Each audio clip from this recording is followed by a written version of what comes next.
Corona virus की वजह से विश्व में कई देशों की अर्थव्यवस्था चरमरा सी गई है।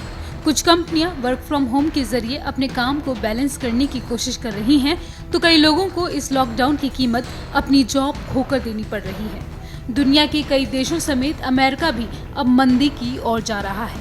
अप्रैल में अमेरिका की बेरोजगारी दर 14.7% रही, जो महामंदी के बाद सबसे ऊंचे रिकॉर्ड पर है। कोरोना वायरस के कारण यहां 2 करोड़ से ज्यादा लोगों की नौकरी जाने के आसार हैं। फरवरी में अमेरिका की बेरोजगारी दर 3.5% थी, जो 5 दशक के सबसे निचले स्तर पर थी। वहीं मार्च में बेरोजगारी दर 4.4% दर्ज की गई थी, लेकिन अप्रैल में हालात और ज्यादा कठिन हो गए।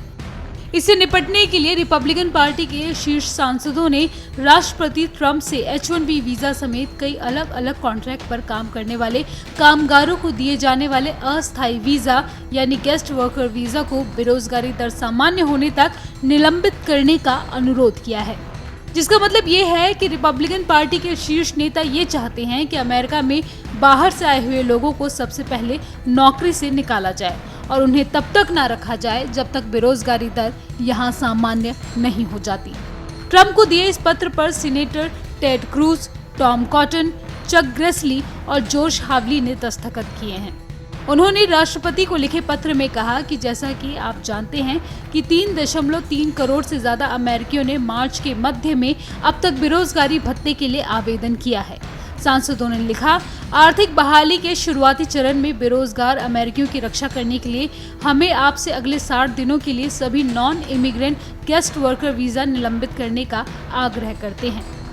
7 मई को लिखे इस पत्र में अगले 60 दिनों के लिए सभी गैर आव्रजक गेस्ट वर्कर वीजा यानी non immigrant guest worker visa suspend करने के साथ ही नए गैर आव्रजक गेस्ट वर्कर वीजा की कुछ श्रेणियों के लिए 1 साल या राष्ट्रव्यापी बेरोजगारी दर के सामान्य होने तक निलंबन का अनुरोध किया है। आपको बता दें कि अमेरिका में कोविड-19 महामारी को फैलने से रोकने के लिए लोगों को अपने घरों में रहने के जारी दिशा निर्देशों के तहत बेरोजगारी दर काफी बढ़ चुकी है। कोरोना वायरस का असर भारत की अर्थव्यवस्था पर भी काफी पड़ा है। एविएशन कंपनी इंडिगो कर्मचारियों की मई की सैलरी में 10 से 25% तक की कटौती करेगी।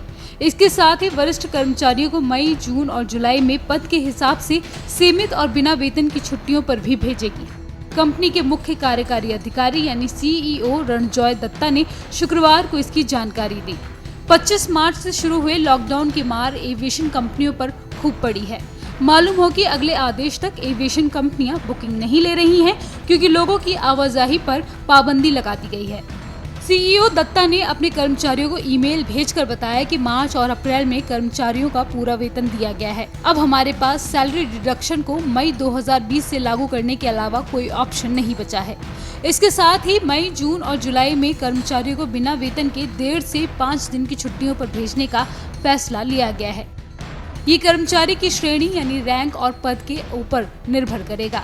इस दौरान ये भी ध्यान रखा जाएगा कि श्रेणी A के कर्मचारी, जो कि हमारे वर्कफोर्स में सबसे ज्यादा हैं, उन पर इस फैसले का कोई असर ना पड़े। इस तथ्य को सुनिश्चित किया जाएगा। इंडिगो ने 19 मार्च को वरिष्ठ अधिकारियों के वेतन में कटौती की घोषणा की थी, लेकिन सरकार की अपील को ध्यान में रखते हुए उसने इसे 23 अप्रैल तक वापस ले लिया था।